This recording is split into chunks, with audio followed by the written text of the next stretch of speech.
Welcome to Teaching Orchestra. We're here with Stephen Green. Stephen Green is the audio video production teacher here at College Station High School.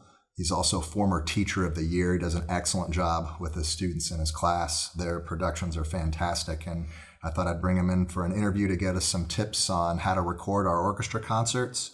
So we'll just start from the beginning, just as a orchestra teacher, I got to put on this concert and I got to set up the stage and do the lights and all that kind of stuff. And it's like, oh, now I have to record. That's just like another thing that I have to do. So I guess if you could make the case for orchestra teachers out there, like why is it important to have a recording of your concert? Sure. Well, I think it's important to record any kind of performance you might do just for review and, kind of self-coaching and critique.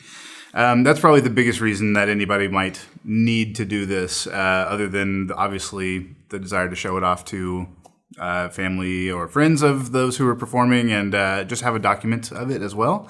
But if you look at any sports team that records game film, or even here in our district a few years ago, they had us film our own teaching as a coaching method to look back on your teaching performance being recorded, and you get to kind of analyze it, and you're always your own worst critic. So if you can watch yourself on a video, then you'll know what you did right and what you did wrong, and how to kind of move forward and how to fix mistakes.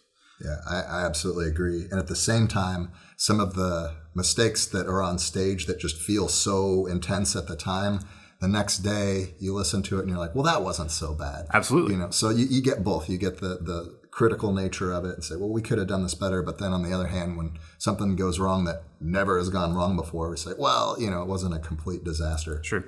Let's talk about content distribution. So if you do an audio recording or a video recording and you want to get that out to other people, not just have like an in-class recording that you can watch or listen to. Sure. What are some good ways that you can distribute that? I have experimented with distribution of video in a lot of different ways over the last 10 years or so. And at this point, for something like an orchestra concert especially, I think YouTube is probably your best place to distribute a video. I'm assuming you're going to do a video, right? YouTube is the thing. If all you're doing is audio, you might not be looking at YouTube anymore. You might be looking at something like Bandcamp or even SoundCloud, or potentially even setting yourself up with a Spotify account so that people could stream the audio that you're putting out.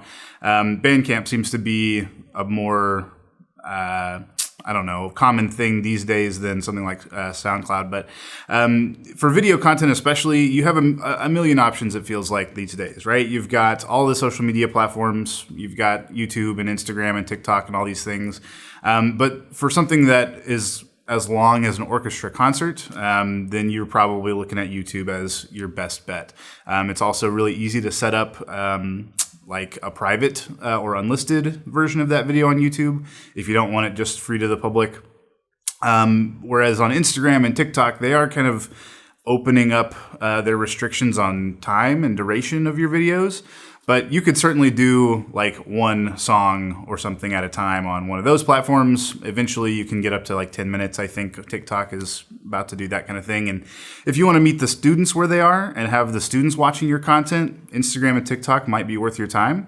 But if all you're trying to do is have a document of the performance and let whoever wants to watch the concert see it, YouTube's still probably one of the best places to do that. There are some features, I guess, with Bandcamp where I found out recently that like you can actually charge for an audio recording, so you might even be able to use that as a fundraiser. Absolutely. Now, Bandcamp is probably a lot more profitable than something like Spotify because you get a fraction of a penny per stream or something like that on a streaming platform like that these days. Whereas Bandcamp, someone can go to your Bandcamp page and listen to your music if you set it up that way, or maybe they can just hear a preview. But they can also buy and download the song for whatever price you want to charge as well. With our YouTube channel, we sometimes get hit with like copyright claims and stuff, and sometimes I don't think that's fair, especially if I'm playing Bach and this music's been around for hundreds of years. Sure. Before there was even such a thing as copyright. what's that about? Am I going to get arrested? In my experience, because I've got students in my class that are making all sorts of short films and different kinds of videos, and most of the time they do gravitate towards copyrighted music, and that ends up on their video. What that usually means for us on YouTube is that the video does not have the eligibility to be monetized, which means there won't be any ads, and you can't make any money if your channel has already surpassed 1,000 subscribers, which is the point of monetization for your YouTube channel. If you're under 1,000 subscribers, it may not matter at all. I've also found that YouTube and Instagram and all these kind of platforms are actually really responsive to appeals. So if you're playing a Bach piece that's most certainly royalty free and it's your own recording of it and it's not somebody else's, then if you get a copyright strike or a flagged notice on your video, then you can probably just click the appeal button. I've only seen a couple of real problems come up with that, where the video gets totally muted or disabled, and it's usually something like the Beatles, who have their licensing totally locked down in all countries, and you have to, replace the music on the video or something like that. For an orchestra performance, I would imagine you could probably appeal a copyright strike and move on with your life pretty quick. A lot of that stuff is automated. They're kind of crawling all the new uploads for copyrighted content, and it's just an automated thing.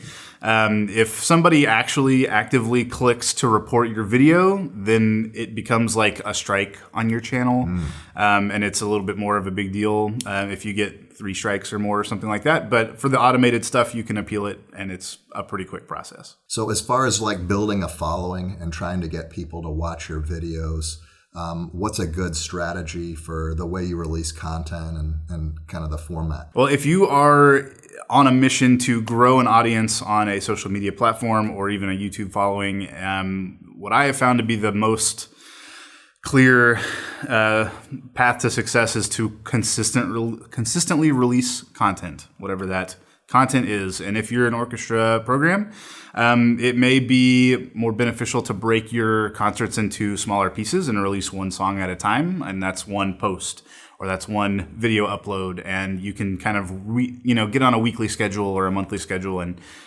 have, some expectation that you're going to be consistently releasing something for someone to consume is kind of the winning strategy as far as I can tell. So that's kind of a baseline. Other than that, it's a matter of finding who is your audience and what does that audience want to see. And if that's a bunch of middle schoolers, then maybe you got to make it a little bit more exciting for a younger audience with a short attention span. Or maybe you have to, craft it to whoever's going to watch it or who you want to watch it. And if it's one of those things where you want someone that's not at your school to watch it, then what can they get from coming to your page? And that's kind of the hard part to give a strategy for, because everyone needs some kind of unique offering, right? Otherwise, you might be stuck with your audience is only ever going to be your students and their parents. But making it a little more exciting, a little more interesting to a wide audience is kind of a tricky thing to figure out, but it'd be worth cracking that code if that's something that you want to do. If anything, a consistent release schedule and posting consistently seems to be the thing that will grow your audience and keep people coming back the most. Thanks so much.